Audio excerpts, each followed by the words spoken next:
Okay, we are, it is the 12th of April, 2026.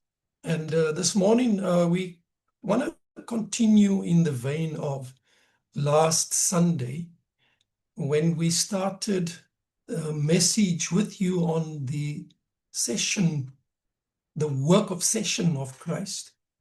Today I would love to introduce you to his exaltation. As an introduction. So we will just speak introductory today. There's so much to be said about his exaltation. Now, last Sunday, I said that the person of Christ pertains to his eternity of being, you can remember, his incarnation and his sinless life. That was the person. The work of Christ has to do with his crucifixion, his resurrection, his ascension, exaltation, enthronement, glorification, intercession, and his second coming. Say that again. The work of Christ is what we are busy with right now, the work of Christ. Crucifixion, resurrection, ascension, exaltation, enthronement, glorification, intercession, and his second coming. In his exaltation and enthronement, Jesus Christ, the God-man, is now the seated prophet, seated priest, seated king, seated judge, and seated Lord. I think all of these aspects we spoke about last time we came together. From this place of honor, being seated and at rest, at the right hand of the Father, Jesus Christ now dispenses, that word just simply means to distribute or to share, himself as the prophet, priest, king, judge, and Lord. He is not dispensing anything else but himself. In other words, the divine essence of his being is being dispensed in the form of grace into representatives that would carry his image in the earth, that would represent him before other humans. So he dispenses himself as the seated prophet, priest, king, judge, and Lord. Now, today I want us to reflect introductorily upon the exaltation of our Lord Jesus Christ. With renewed spectacles, I want us to survey him of whom the scriptures say in Acts 5:31, he is the one whom God exalted to his right hand as a prince and savior to grant repentance to Israel and forgiveness of sins. Now, I want us to read the scripture text that I have this morning is Philippians 2, verses 5 to 11. You can go and read the previous verses in his humiliation, but I'm more wanting to talk around his exaltation. Now, verse 5, Apostle Paul writes and he says, "Let this mind be in you, which was also in Christ Jesus." So Paul wants the installation of a perceptive reality or a mindset that was fundamentally in Christ Jesus. Now, that is not just, having understanding about what his mind was at the time of his humiliation, but it is a conceptual process that must unfold as a reality in all of us. Let this mind be in you, which was also in Christ Jesus. We'll speak about that on other sessions. Who being in the form of God, the word there's form is morphe, the essence of deity, who being in the form of God, did not consider it robbery to be equal, isos, with God. He did not consider equality with God, something to be grasped at. But he made himself of no reputation. The word reputation reflects glory. It's another word for glory, the reputation. When we talk about glory, we're talking about the reputation of a person. He emptied himself of his reputation. So he made himself of no reputation, taking the form of a bondservant and coming in the likeness of men.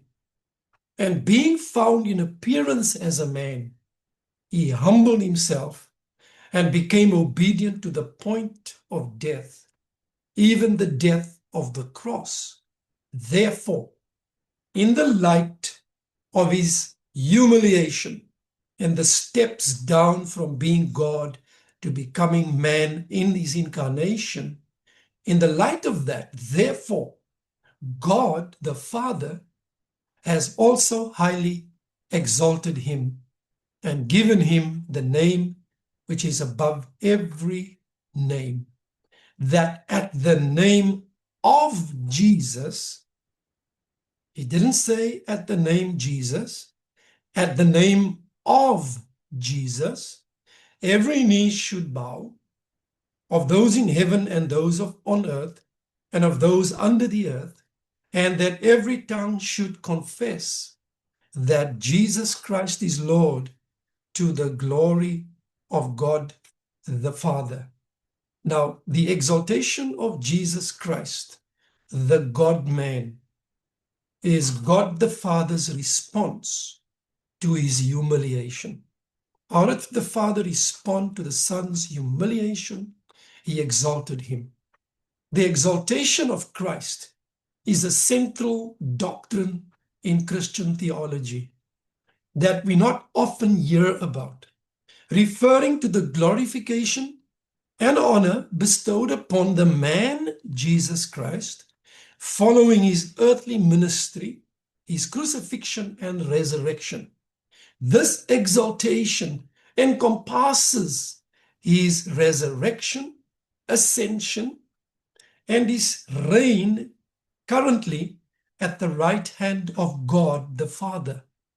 It signifies the divine approval and authority granted to Christ, affirming his identity as the Son of God and the fulfillment of his redemptive work.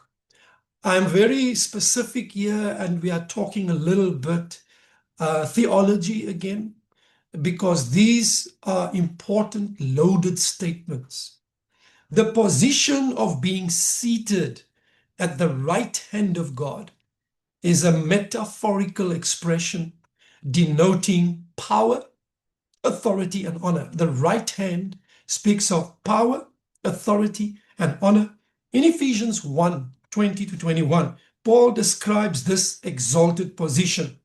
The Bible says that God the Father exerted power when he raised Christ from the dead and seated him at his right hand in the heavenly realms, far above all rule and authority, power and dominion, and every name that is named, not only in the present age, but also in the one to come. One day I would love to talk to you about this age, the present age, and the age to come, because there's a lot of confusion about that in the scriptures. So this seating signifies Christ's supreme authority over all creation and his role as the mediator between God and humanity. In his exalted state, Christ continues his work as the intercessor. Remember, I spoke about his sessionary work last week. He's continuing that work of intercession. And remember, intercession does not only refer to him praying for us, because I revealed to you last Sunday that the sessionary work is much more than just him praying for us. Okay? You can go back to go and have a listen again to the previous message. In Hebrews 7:25, it states, therefore, he is able to save completely those who draw near to God through him, since he always lives to intercede for them. His intercession is an ongoing aspect of his exaltation, providing us, the sons of God, with access to the Father and ensuring our salvation. So his exaltation, in his exaltation, he continues with the work of intercession. And he intercedes for us, right? Continually. He stands between God the Father and us, and he makes intercession. So this intercession is ongoing. It's an ongoing aspect of his exaltation, and it's providing us, the sons of God, with access. The word access is very important to the Father and ensuring our salvation. The assurance of your salvation is not based on your confession of him first, but it's what the Father already has done in the Son that brings our assurance of our salvation. Furthermore, Christ's exaltation includes his reign as king. Please, that's important. Philippians 2:9-11 declares, therefore God exalted him to the highest place and gave him the name above all names, that at the name of Jesus every knee should bow in heaven and on earth and under the earth, and every tongue confess that Jesus Christ is Lord, to the glory of God the Father. This passage highlights the universal recognition of Christ's lordship and the ultimate submission of all creation to his authority. The exaltation of Christ not only involved his enthronement to exercise his offices of prophet, priest, king, judge, and Lord, but also included the bestowal by the Father of the exalted name, through which the lordship of Christ as the man is forever settled. I want you to listen to me, because these are imperatives that we need to understand.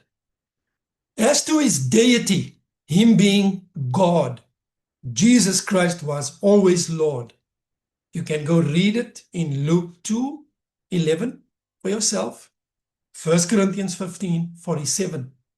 But as to his humanity, he was made Lord and Christ. I want to say that again, very important. We're talking here about his hypostatic union, and I will in one session just talk around the hypostatic union, what that is and how it works. Now, as to his deity, being God, Jesus Christ was always Lord, with a capital L, L-O-D-R, L-O-R-D. But as to his humanity, he was made Lord and Christ by the Father, according to Acts 2:36. Therefore let all the house of Israel know assuredly that God has made this Jesus, whom you crucified, both Lord and Christ. Can you see he was made Lord and Christ? He was always Lord in his deity, but in his humanity, he was made Lord and Christ. This act of exaltation, in which the Father made him both Lord and Christ, was the bestowal of the Father's name upon the Son, making the Son, the Lord Jesus Christ, effectively co-equal with the Father. He was raised from the dead to be Lord of both the living and the dead, according to Romans 14:9.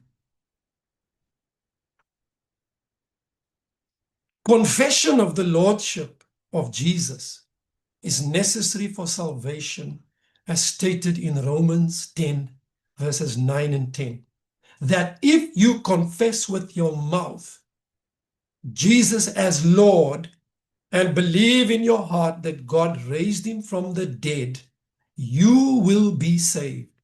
For with the heart one believes unto righteousness, and with the mouth confession is made unto salvation.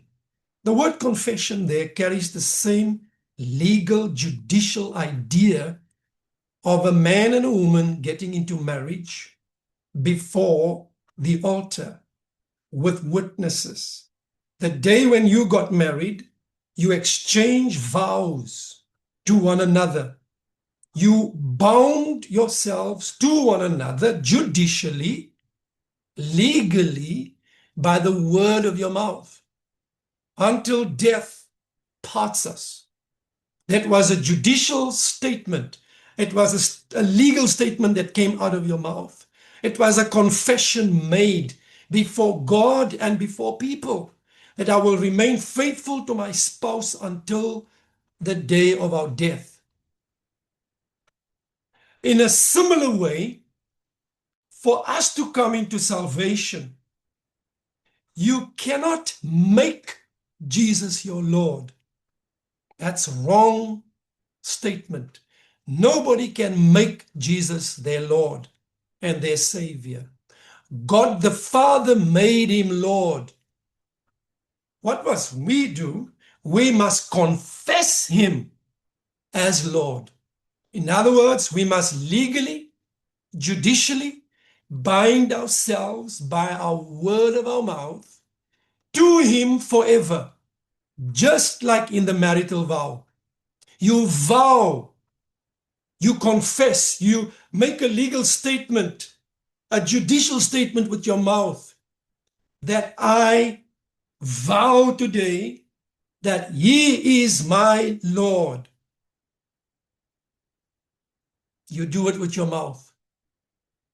That if you confess with your mouth Jesus as Lord and believe in your heart that God raised him from the dead, you will be saved.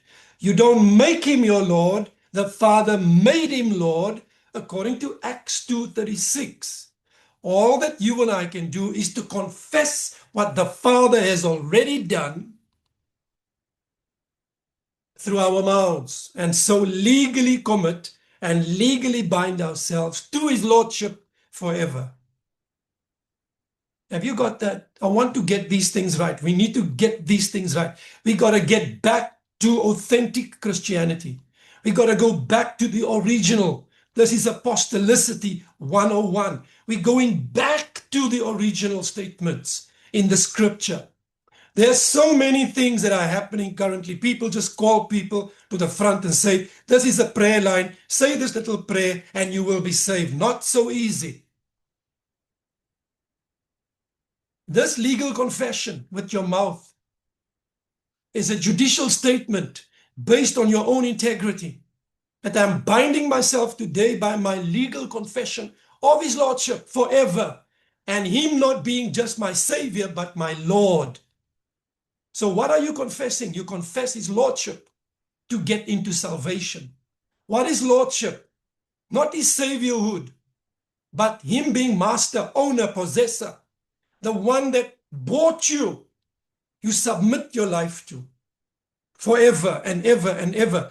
That day when you made that confession with your mouth of his Lordship, you lost all rights to your life. You got no more rights vested in you. All the rights to your life is now vested in him who is your Lord. But people so glibly make that statement. And then you see by their actions that they are not truly submitted to his Lordship. They only want from God because they only see him as Savior. In Saviorhood, he did everything for you. In Lordship, he requires everything from you, including your rights to your life. You become a bond servant the day when you confess him as your Lord. I'm standing still on that because we need to get these things right. Evangelists must get this right. not just an easy formula that we've been taught wrongly by the church for so long. So I'm going back to originality. I'm going back to what the original apostolic statements are to enter into salvation. Okay, let's look at this. The Father bestowing his own incomparable name upon the Son is the greatest and highest honor possible. For it makes the Son of Man, listen to how I'm putting it, the Son of Man equal with the Father.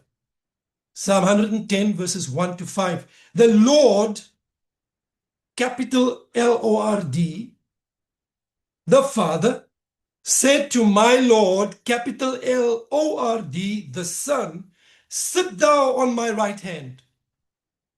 The Lord said to my Lord. David was eavesdropping into a divine conversation. And he heard the divine person speaking. The Father, sit thou at my right hand. The Lord, capital R-O-D, said unto my Lord, capital L, small O-R-D, sit at my right hand. So the triune name of the Lord Jesus Christ is therefore the greatest redemptive name ever to be revealed. I'm going to say that again. And in these sessions, I will begin to talk to you about the name of God.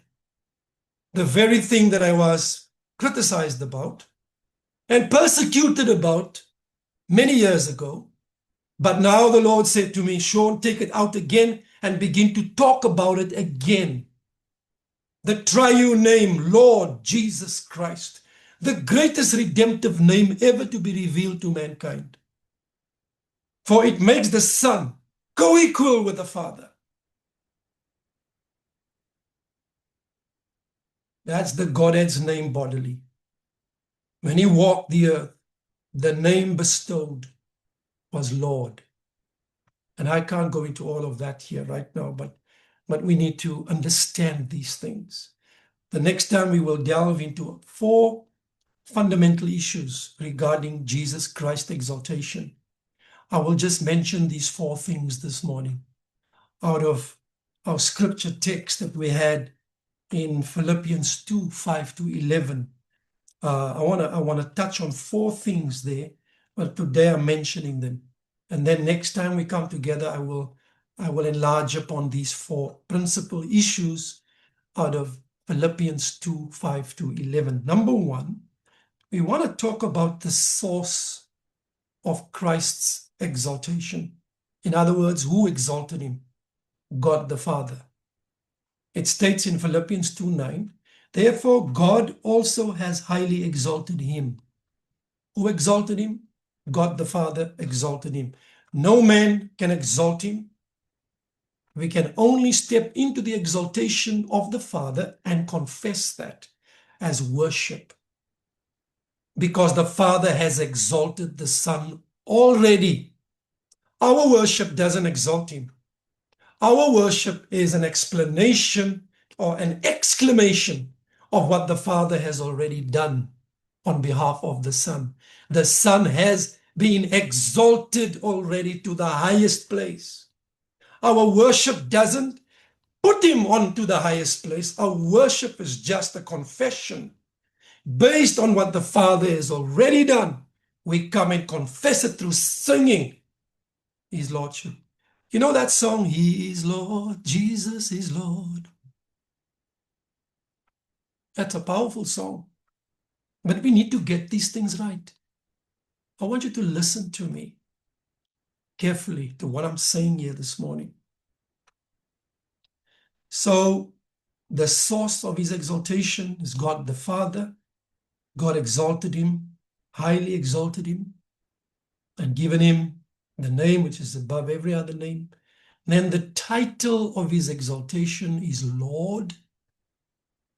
The source is Father, the title is Lord. Philippians 2, 9 to 11. And given him the name. definite article, the name, which is above every name. Not a name, the name. There was a name given him in his exaltation. It's the name Lord. Lord. Then the response to his exaltation should be worship. Why am I saying that? Verse 10 and 11 says that at the name of Jesus, every knee should bow. That's worship. Of those in heaven, of those on earth, and those under the earth, and that every tongue should confess that Jesus Christ is Lord, to the glory of God the Father. So, the source of his exaltation is God the Father. The title of his exaltation is Lord. The response to his exaltation is worship. But the purpose of his exaltation is God's glory. All of this is done to the glory of God the Father. In verse 11, to the glory of God the Father. Okay, having said all of this now, let's get into what I really want to say to you this morning. I told you that I'm reading the scriptures anew, and I've been challenged by rereading the Bible, by rereading the scriptures. And I've given myself 2026 for that. No traveling anywhere, but just being in my room to reread the Bible so that I can get new revelation from God concerning these fundamental doctrines of our faith. Now, you know that apostolicity frames our perspectives in originality, authenticity, and credibility of the faith once delivered unto the saints. I must restate that. Apostolicity frames our perspectives in originality, authenticity, and credibility of the faith once delivered unto the saints. It is then imperative to go back to the beginning, to the origin, and rediscover the authentic kingdom foundations that Jesus and his original apostles laid at the beginning. Are you guys with me? We got to go back to the fundamental doctrines that Jesus himself and the original apostles gave to the church. It is then imperative to build upon that foundation, and according to the pattern that Jesus Christ and his original apostles established in the beginning, and that has been preserved for us by the Holy Spirit in the canon of the New Testament. Jesus Christ is declared to be the faithful witness of the Father according to Revelation 1:5. He's the faithful witness. He is the authentic teacher of all doctrine, who came down from God out of heaven to bear witness of and reveal the Father to us. It was the greatest work that the Son ever came to do, is to reveal the Father. For 3.5 years, Jesus was imparting and entrusting this doctrine about himself to the apostles that he has chosen, the men who would form his apostolate, the fellowship of the apostles, the extension and the continuation of his own apostleship came by way of the first apostolate, those 12 men. They became 11 after the death of Judas, and Matthias took the place of Judas, according to Acts chapter 1. So, true authentic apostles, I'm stressing this, true, because there's a lot of false apostles currently.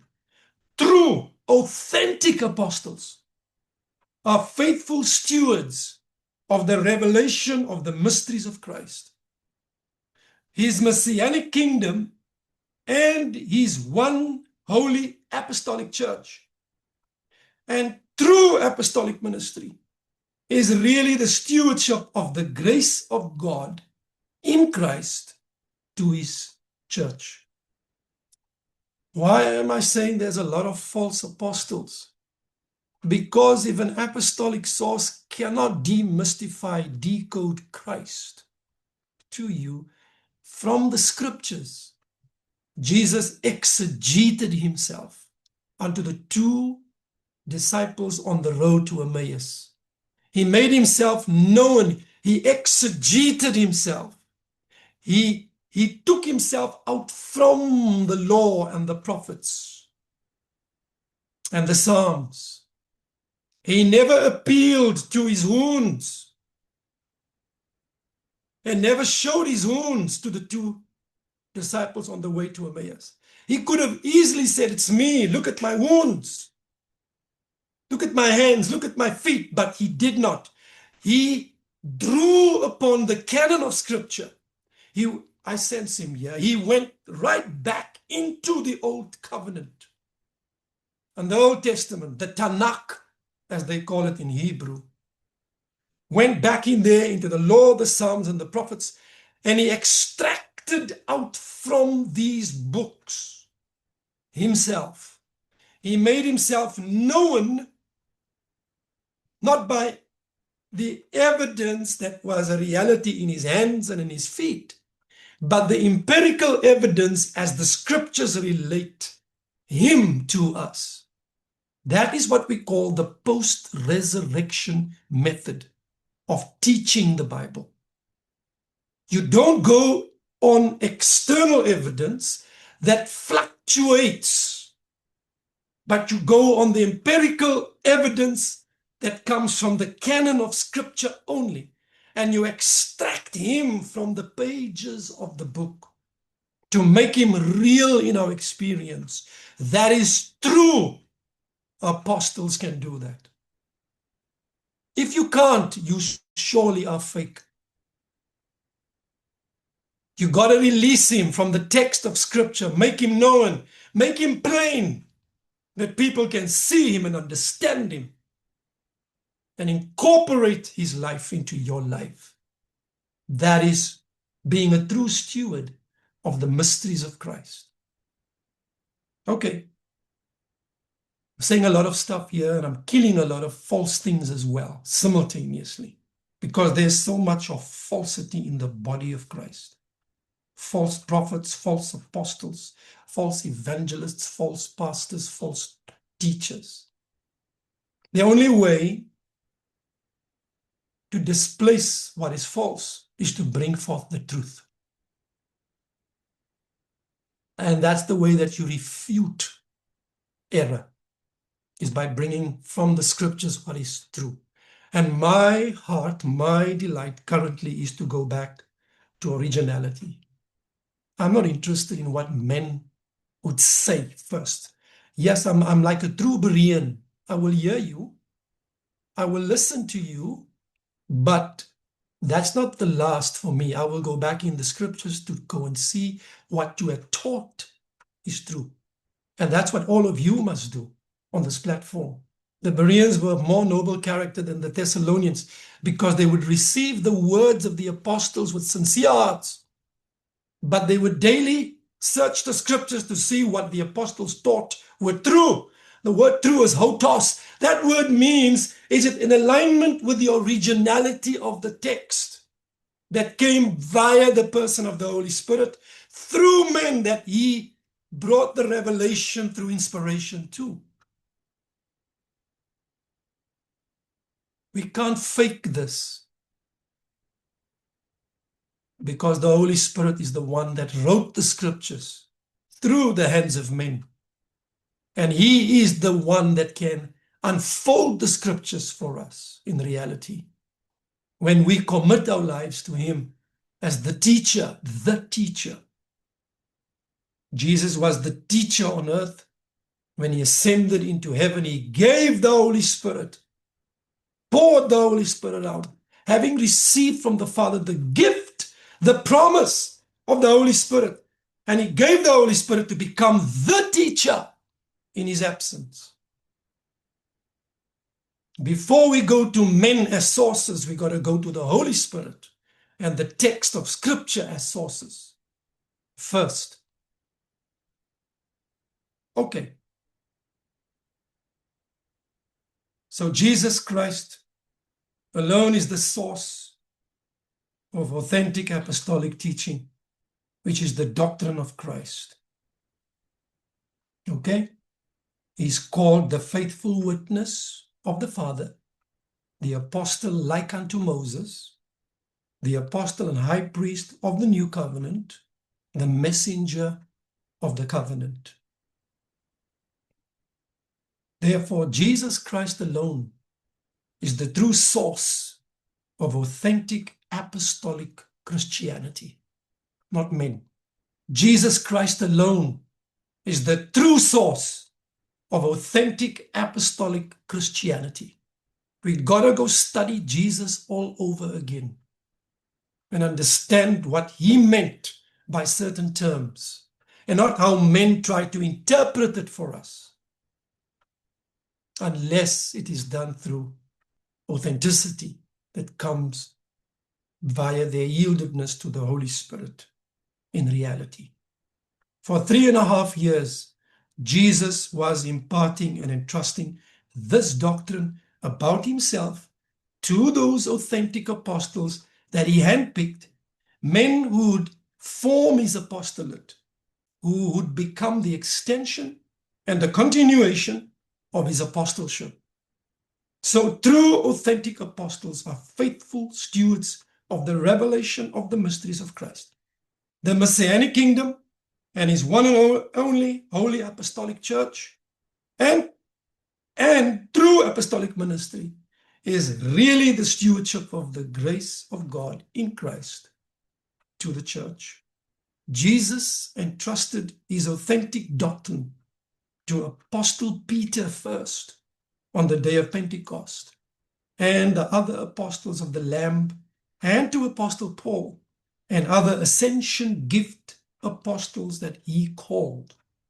Apostle Paul entrusted that same doctrine, the doctrine of Christ, to Timothy, his son in the faith, and encouraged Timothy to entrust that doctrine or that authentic apostolic tradition to faithful men who will be able to teach others, according to 2 Timothy 2, verse 2, that states, "And these things," Paul says to Timothy, "that you have heard from me in the presence of many witnesses, these entrust to faithful men who will be able to teach others also."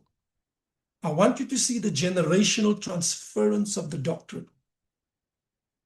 This is a strategic apostolic command that defines the pattern of Christian discipleship, Christian leadership training, and the preservation of sound doctrine within the congregation of God's people. Apostle Paul wrote this letter, 2 Timothy, knowing that his death was imminent, according to 2 Timothy 4, 6-8. He understood that the advance of apostasy simply just means people falling away from the truth. He understood that the advance of apostasy would accelerate after his departure, meaning after his death. Go read it in 2 Timothy 3, 1-5, 2 Timothy 4, 3-4. So his focus was not on institutional preservation of truth or his personal legacy, but on the transmission of truth to the next generation.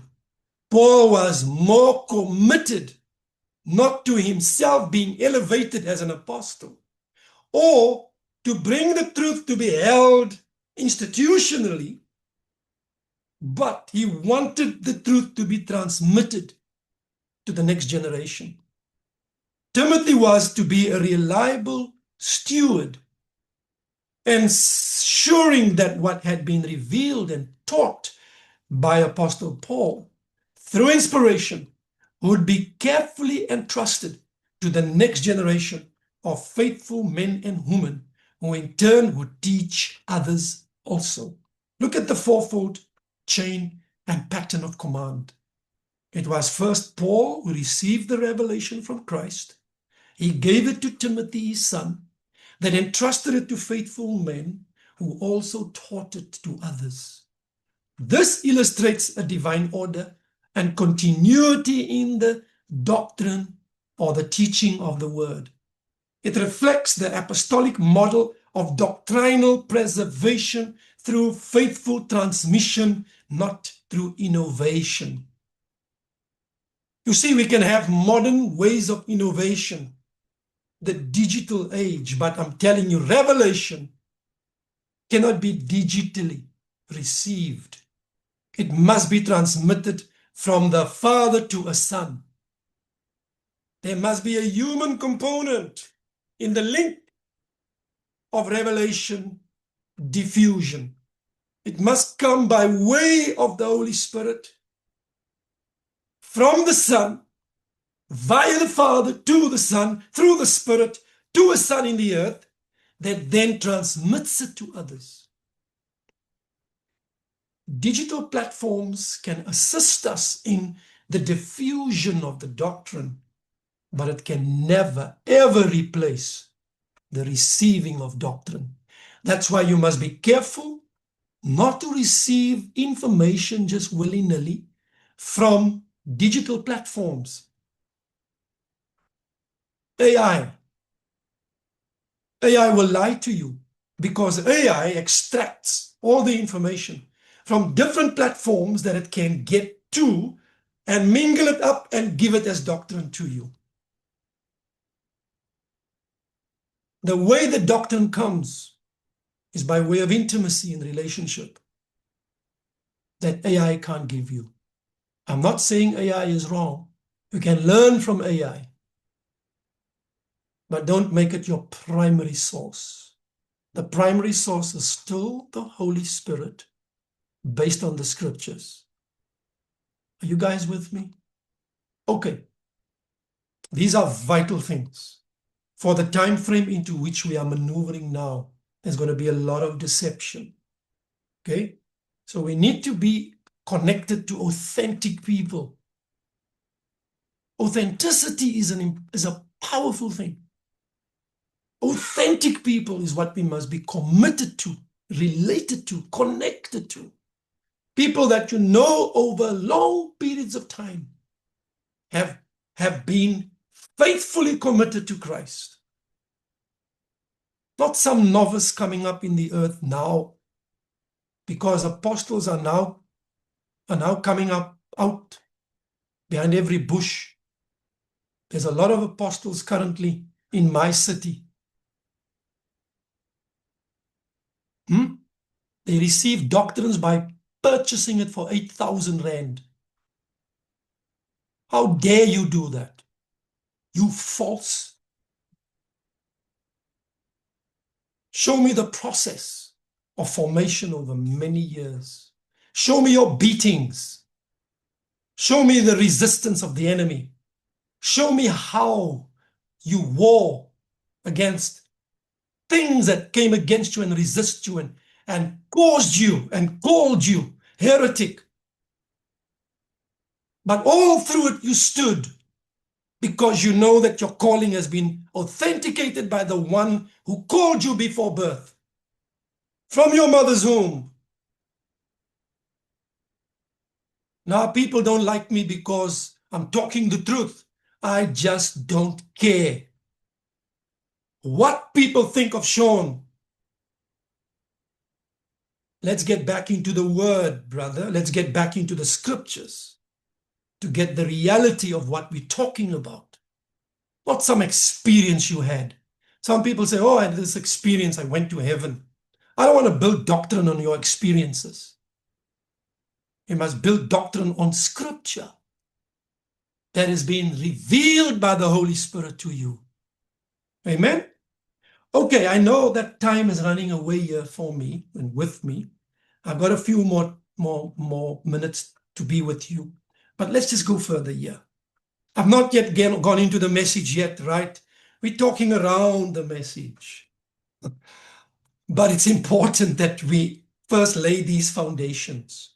Very important. So there's the preservation of the doctrine. Okay? but it's very important. Every generation of believers is called to maintain this pattern of the diffusion and transmission of divine truth. For the truth of Scripture is not self-perpetuating. It must be guarded, lived out, and taught by devoted men and women who handle the Word of God accurately, according to 2 Timothy 2:15.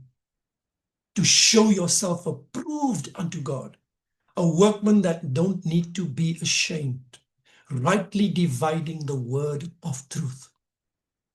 We must understand that true Christianity is, and I want to stress that, is a person, not dogma. True Christianity is built on a person, like Jesus said to the sisters Mary and Martha when their brother Lazarus died in John, I think it's John 11. I am the resurrection and the life. The resurrection is a person. I am the resurrection and the life. Yes, it's a doctrine. But if that doctrine don't find its life in the person of Christ, it's not real. Every doctrine I'm giving you on this platform must find its reality in the person of Jesus Christ. If it's detached and divorced from his person, it's not real, authentic doctrine. It's a dogma that has been taught in Bible schools. But the reality is what we are after. When you are truly a witness, like Jesus said in Acts chapter 1, verse 8, you shall receive power when the Holy Spirit comes upon you, and you will be my witnesses in Jerusalem, Judea, Samaria, and all the uttermost parts of the earth. The word witness there is martyr. Martyr. One that holds the truth embodied in himself. It's not that you have a testimony about Jesus. You have become the testament. You have become the testimony through your martyrdom, through the fact that you had to be with him, that you had to live with him, that you had to study him, that you have to handle him, the word of life. And now the truth of his person, the truth of his ways are now no longer just something that you speak about, but it's something that lives in you, and that makes you a witness. You are a living witness and testament to his life and his works. You are a witness. What you witness about has been tested by your closeness and proximity to him. So true Christianity is a person, and that person is Christ. And we only rediscover the historical or real Jesus in the 4 Gospels and in the actual preaching and teaching of the apostles in the book of Acts. And we only rediscover the historical Jesus, not just in the Gospels, not just in the preaching of the original apostles as in the book of Acts, but in the letters, the epistles written by hand-picked apostles to the new covenant sons of God in the early church first. And in the book of Revelation, that's where you find him disclosed. So we got to go back to the scriptures. That's the imperative. I spoke to you last Sunday about the life and ministry that Jesus actually accomplished. We surveyed his session, and today I want to sculpture a perspective around his exaltation. I just can't get to it. As part of the authentic apostolic foundation of his present messianic kingdom in his authentic apostolic church.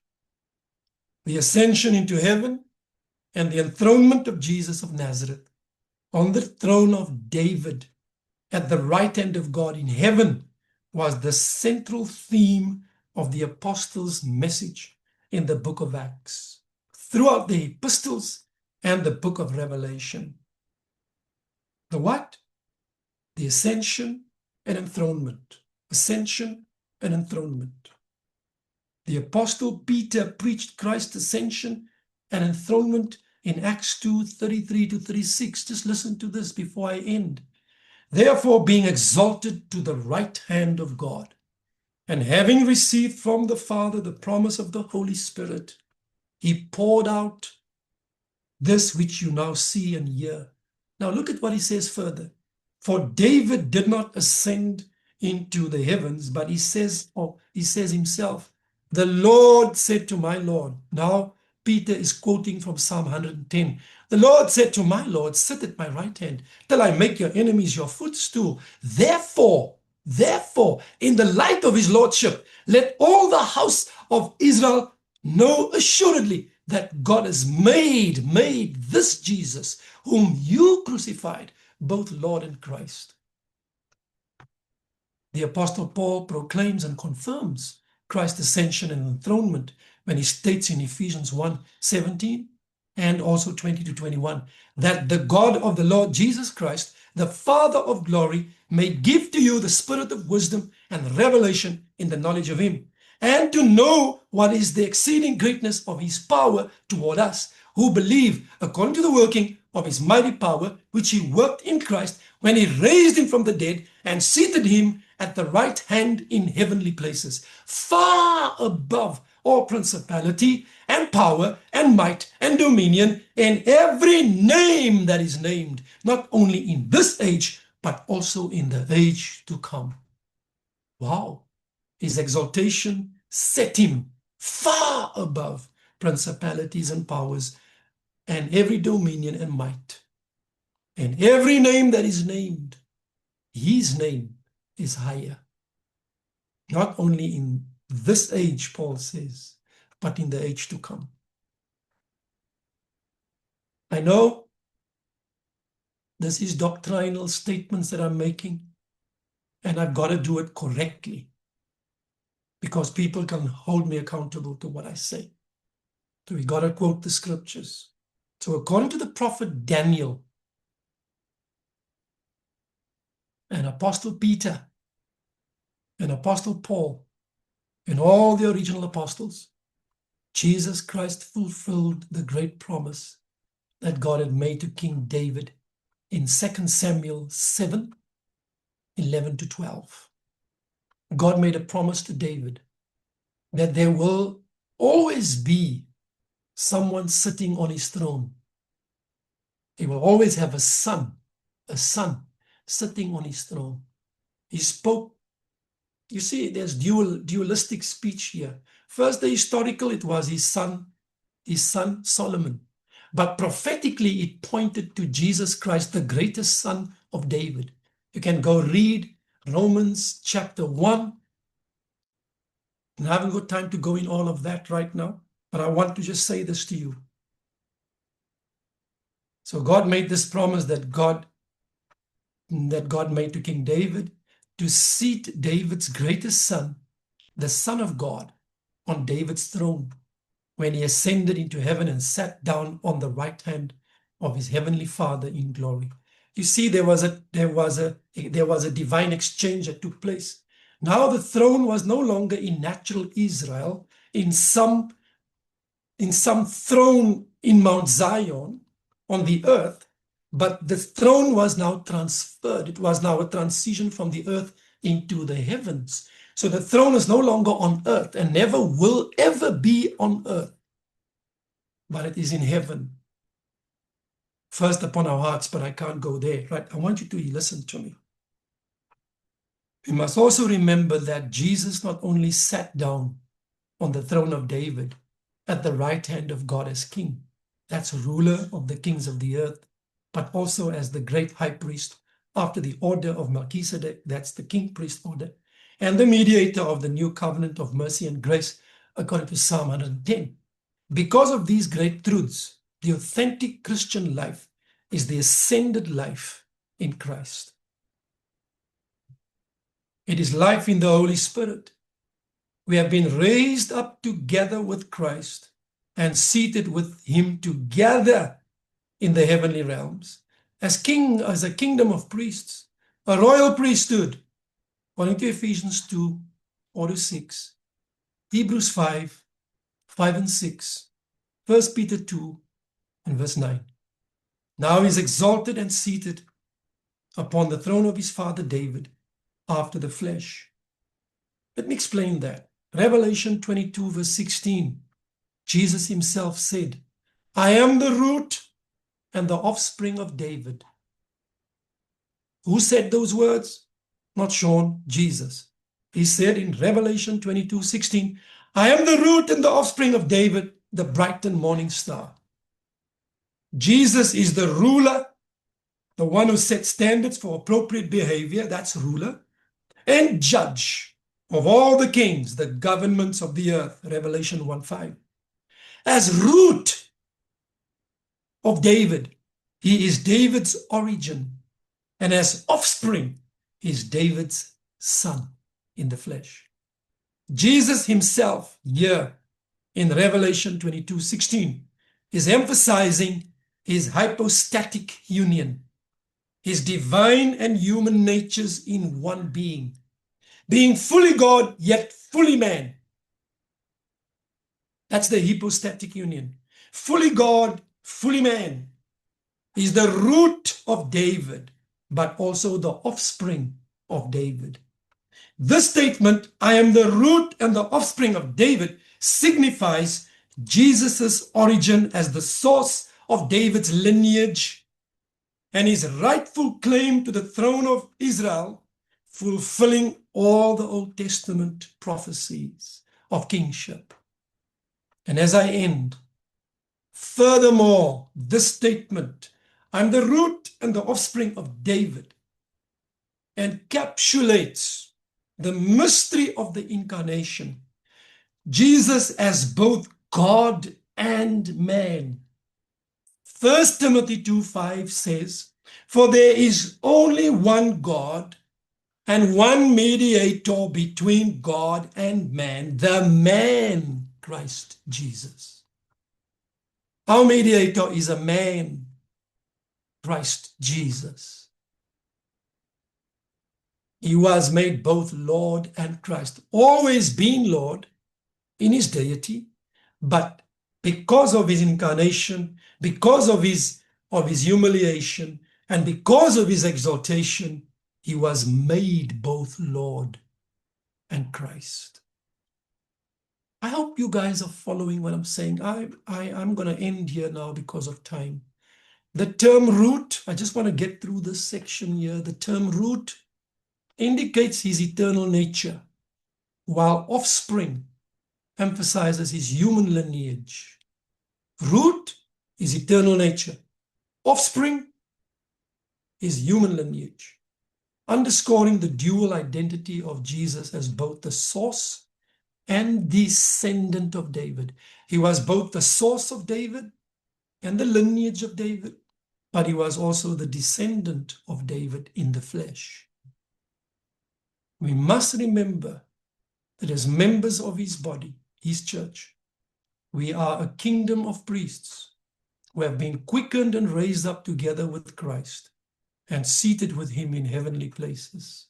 Therefore, we are laborers together with him in the present work of Christ, administering the kingdom of heaven as kings and priests of God.